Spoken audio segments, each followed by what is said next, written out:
warahmatullahi wabarakatuh. Salam sejahtera untuk kita semua. Sahabat demokrasi, Komisi Pemilihan Umum Republik Indonesia telah menetapkan pelaksanaan pemilihan kepala daerah akan dilaksanakan pada tanggal 27 November 2024. Pemilihan kepala daerah adalah meliputi pemilihan gubernur, pemilihan bupati atau wali kota di seluruh Indonesia. Di Indonesia pada tanggal 27 November nanti akan dilakukan pemilihan gubernur sebanyak 37 gubernur, kemudian sebanyak 415 bupati dan 93 wali kota. Dari 415 kabupaten, salah satunya adalah Kabupaten Cilacap, di mana sekarang saat ini kita berada.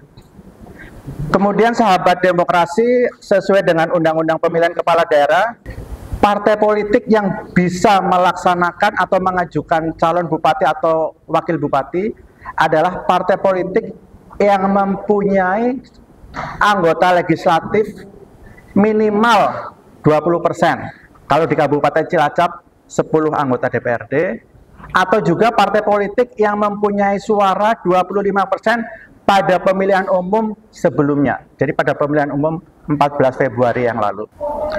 Kemudian merujuk pada hasil pemilu 14 Februari 2024 kemarin, di Kabupaten Cilacap hanya ada satu partai politik yang berhak mencalonkan bupati atau wakil bupati secara independen atau secara mandiri, yaitu Partai PDI Perjuangan Kabupaten Cilacap.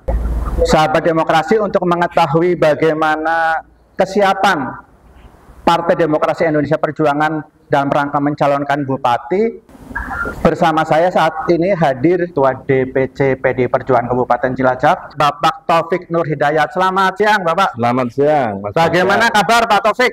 Alhamdulillah baik, sehat. Alhamdulillah. Pak Taufik baru saja nih DPC PDI Perjuangan membuka pendaftaran untuk calon bupati atau wakil bupati. Ya. Sebetulnya figur atau sosok yang seperti apa yang diinginkan oleh Partai PDI Perjuangan? Terima kasih Mas Bastian. Jadi perlu disampaikan bahwa Dewan Pimpinan Cabang itu membuka penjaringan dan penyaringan lebih bersifat administrasi.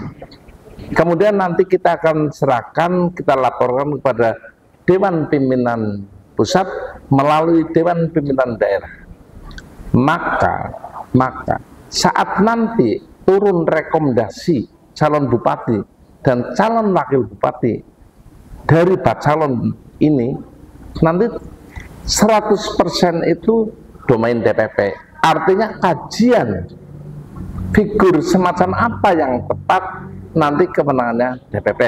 Tapi kalau boleh kita memberikan gambaran, pastinya figurnya, standarnya figur yang tahu Cilacap, figur yang bisa membawa Cilacap lebih baik, figur yang paham bahwa kerjanya 5 tahun, sehingga misinya dari visi pembukaan UUD 45 tidak ngoyo-woro. Penyampaian misinya, misi terukur, sekali lagi 5 tahun bukan waktu lama dibandingkan permasalahan dan keluasan serta padatnya penduduk Kabupaten Cilacap. Kemudian Pak Taufik, PDI Perjuangan kan membuka pendaftaran umum, ya. Internal oke, eksternal oke. Kemudian ada kira-kira gambaran yang bagaimana nih nanti yang kira-kira akan diberi rekomendasi oleh DPP. Artinya dari eksternal internal itu ada gambaran apa yang kira-kira nanti barangkali nanti pemirsa yang sudah siap-siap bisa mempersiapkan. Masuk enggak kriteria yang akan ditetapkan oleh PDI Perjuangan? Oke, jadi tadi sudah saya sampaikan ya di pertama ya tadi bahwa kita menjaring dan menyaring. Yang kedua tadi misinya mestinya nanti menjadi Cilacap lebih sejahtera dari problematika yang ada. Maka dari itu kata-kata internal dan eksternal itu tidak berlaku mutlak di DPP menurut saya. DPP sudah memerintahkan kita membuka, maka begitu dibuka secara umum, berarti hari ini Dewan Pimpinan Cabang menyampaikan kepada Dewan Pimpinan Daerah dan Dewan Pusat yang nanti DPP juga akan menurunkan bahwa mindset yang kita sampaikan dalam bicara kita, dalam tindakan kita, pikir kita, tindakan kita, itu satu kata. Tidak ada yang selento. Ya, kita buka pura-pura saja. Pasti nanti kan internet, tidak ada kata-kata pasti. Kalau kita sudah membuka, semua berlaku sama. Pertimbangan subjektif tidak menjadi sebuah keputusan yang utama. Berarti tidak sedang PHP ya? Oh tidak ya, karena PHP itu kan cerita, saya pernah nyampaikan loh, ada orang ngomong jangan PHP, saya malah belum pernah PHP. PD Perjuangan dilarang PHP, dilarang ya, karena apa? PHP itu kebohongan, dan itu maksudnya kalau menurut para ngalim itu al-munafikun, bicara dengan tindakan tidak sama, tidak boleh di dalam PD Perjuangan. Satu kata, pikiran dan tindakan. Oke, lanjut lagi nih Pak Ketua. Setelah dibuka, nanti kan ada beberapa atau banyak pendaftar ya, yang akan kepengen jadi bupati atau wakil bupati lewat partai PDI Perjuangan. Kemudian secara umum biasanya kan kriteria-kriterianya yang akan dipilih, pertama ada integritas, ada popularitas, ada elektabilitas, dan ada juga yang penting ini Pak, tapi kadang-kadang malu-malu, isi tas atau kapital. Bagaimana PDI menilai hal ini Bapak? Sekali lagi perlu kita sampaikan ya, bahwa cabang itu punya kewenangan membuka penjaringan dan penyaringan administrasi. Jadi sekali lagi yang sampai kepada tadi isi tas itu kan dalam praktek. Bisa iya, bisa tidak. Orang baik belum tentu masyarakatnya tidak tahu itu baik. Jadi isi tas itu menurut saya dinamis. Kalau orangnya udah baik, masyarakatnya tahu itu baik. Apa iya masyarakat Cilacap sepragmatis itu? Itu loh. Tapi apakah anggaran dana juga dibutuhkan? Iya, karena apa? Ada nanti sosialisasi, bahkan sekarang ada gambar-gambar yang harus dipasang itu juga membutuhkan anggaran. Iya. Tapi kalau masyarakat Cilacap kok saya belum yakin sepragmatis itu. Kalau internal partai sampai kepada rekomendasi, dijamin tidak ada berkaitan dengan isi tas. Karena setiap orang yang diberikan rekomendasi menjadi bakal calon, menjadi calon bupati dan calon wakil bupati, pasti akan bekerja keras untuk menjadikan Cilacap lebih baik. Maka isi tas bukan jaminan. Artinya isi tas atau kapital penting, tapi tidak menjadi satu-satunya pertimbangan gitu ya? Penting dan itu juga memang dibutuhkan, tapi bukan menjadi bagian utama pertimbangan. Utamanya tadi integritas. Ini integritas. Jadi permasalahan di mana-mana. Itu permasalahannya sama ngurus masyarakat tidak mudah. Maka dibutuhkan sebuah integritas dari seorang pemimpin itu dulu.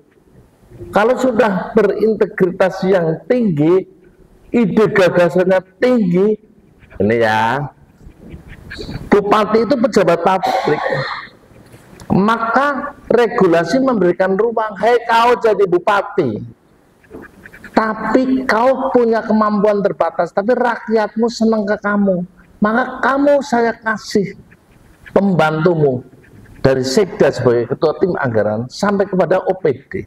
Nah ini berangkatnya dari sana.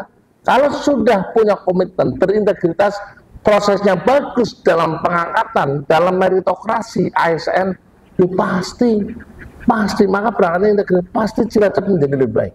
Artinya kunci di integritas ya, untuk bisa maju dan menang gitu integritas. Ya. Kemudian Pak Ketua, PDI kan punya 10 kursi, dia bisa melenggang sendiri. Tapi kalau pertimbangan PDI bagaimana? Mau fight sendiri atau membawa teman? Pasti kita akan membuka komunikasi untuk dilakukan, bisa terjadi kerjasama politik, kerjasama antar partai. Sekali lagi, menang dulu itu tidak bisa kita hanya mengandalkan partai sendiri. Kemudian setelah menang, apa hanya menang-menangan? Tidak. Membumikan ide gagasan menjadi Cilacap lebih baik, kita juga gotong royong, tidak hanya gotong royong tenaga, gotong royong pikiran, ide gagasan. Maka kerjasama dengan banyak partai itu juga menjadi gotong royong yang lebih baik dibandingkan hanya satu partai. Artinya akan lebih baik kalau berkoalisi dengan banyak partai gitu. Banyak partai, iya. Toh calonnya walaupun ini koalisinya 7 partai, 2 partai, calon bupati dan wakilnya kan tetap hanya 1 calon bupati dan 1 calon wakil. Tapi idenya akan lebih banyak. Oke. Kemudian Pak Taufik, kalau ada partai yang mau bergabung berkoalisi, ada syarat enggak nih partai yang bagaimana, yang suasananya bagaimana, atau platformnya bagaimana yang bisa diterima untuk berkoalisi dengan PDI Perjuangan? Ada. Syaratnya memahami pembukaan UUD 45 dan mau menjalankan sesuai dengan perintah undang-undang. Itu. Karena kalau nanti pembukaan UUD 45 ingin mencerdaskan bangsa, tapi ingin membodohkan dalam teori politik ya nggak bersama-sama. Ya ada teori beberapa orang hebat bodohkan masyarakatnya ya nggak bersama dengan PD Perjuangan. Yang bersama-sama berarti sesuai pembukaan UUD 45. Bahwa apa? Kita harus mencerdaskan kehidupan bangsa. Contoh. Oke Pak Taufik. Kemudian Pak, saat ini di masyarakat sudah beredar beberapa nama yang dijagokan atau mungkin juga menjagokan diri sebagai bupati. Ada beberapa nama yang Pak Taufik juga sudah pirsa, Pak Taufik dan kawan-kawan sudah kita pantau.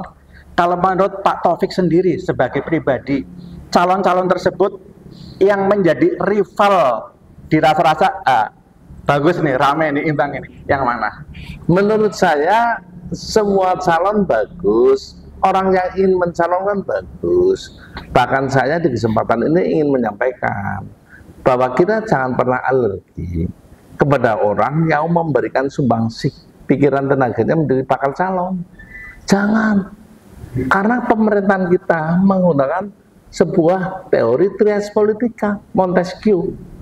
Kalau nggak ada yang mau calon jadi calon bupati, nggak ada bupati di seluruh Indonesia, nggak ada gubernur, udah chaos negara.